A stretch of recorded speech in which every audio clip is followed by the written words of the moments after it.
Hay diferentes formas de medir la productividad social y la riqueza. Sin embargo, el indicador con mayor nivel de aceptación se conoce como Producto Interno Bruto o PIB. Su cálculo fue perfeccionado por el economista Simon Kuznets hace casi 100 años. En la práctica es estimado por las autoridades económicas de cada país y, en el caso de los datos aquí presentados, es compilado por el Banco Mundial.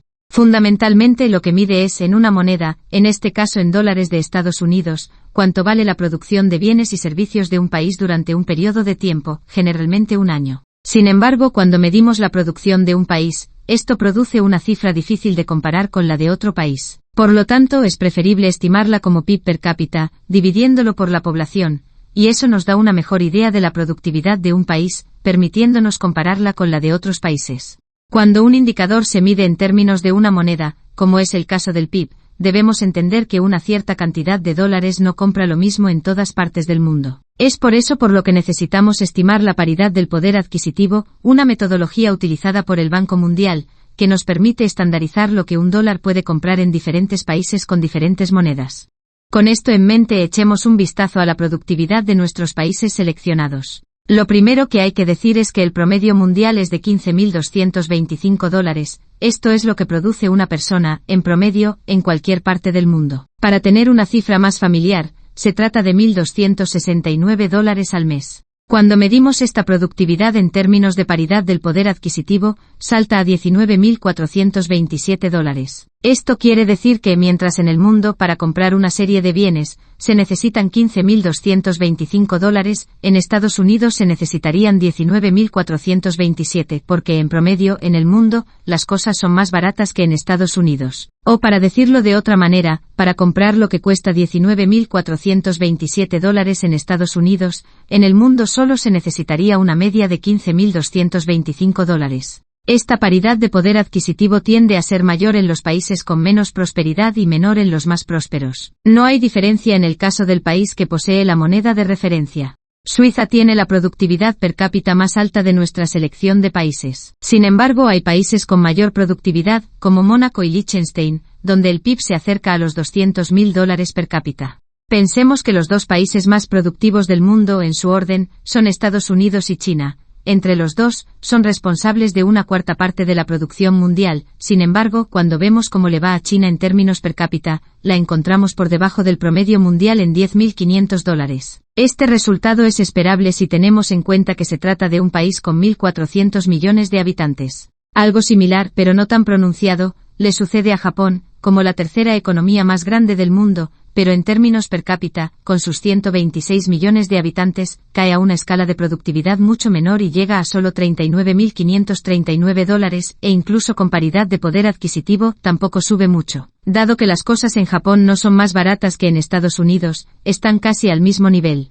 Observando la situación de los demás países, vemos resultados muy esperados. Noruega, Singapur, Países Bajos, Suecia, Australia, Alemania, etc. en los primeros lugares. Emiratos Árabes Unidos presenta una muy buena productividad debido a la explotación de combustibles fósiles y a toda la economía de servicios que ha creado. Un caso importante de destacar es el de Venezuela, que en muchos otros indicadores se encuentra en los últimos lugares, pero este es un tema en el que su desempeño es aceptable por encima del promedio mundial. Esto sugiere una situación aún más dramática y controvertida en torno de la gobernanza de ese país, ya que muestra que su riqueza no se traduce en prosperidad. En el otro extremo encontramos países como Etiopía, Camerún, Kenia e India, que presentan niveles de productividad muy bajos, lo que mejora cuando se mide en términos de paridad de poder adquisitivo, pero aún así, es evidencia de la poca riqueza que producen estos países.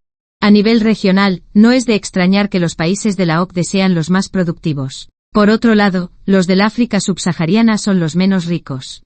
Cerrando este análisis, observamos que a lo largo de los últimos 60 años, que son aquellos para los que contamos con estadísticas estandarizadas y comparables, el PIB promedio mundial per cápita no ha parado de crecer, comenzando en $1.000 y llegando a los más de 10.000 ya analizados. Este crecimiento es aún mayor cuando lo medimos en términos de paridad del poder adquisitivo. Sin embargo, este resultado es bastante relativo, si tenemos en cuenta los efectos de la inflación sobre las variables monetarias, o las que se miden en una moneda, como el PIB per cápita. Cuando medimos el cambio en la producción a lo largo del tiempo, pero consideramos la inflación, el aumento puede ser muy diferente. En presencia de inflación, no es lo mismo producir $100 millones en un año que producir los mismos 100 millones 10 años después. En realidad, la producción habría caído si hubiera inflación. Es por eso que en el análisis de gobernanza, es recomendable considerar la inflación al tratar con cifras monetarias.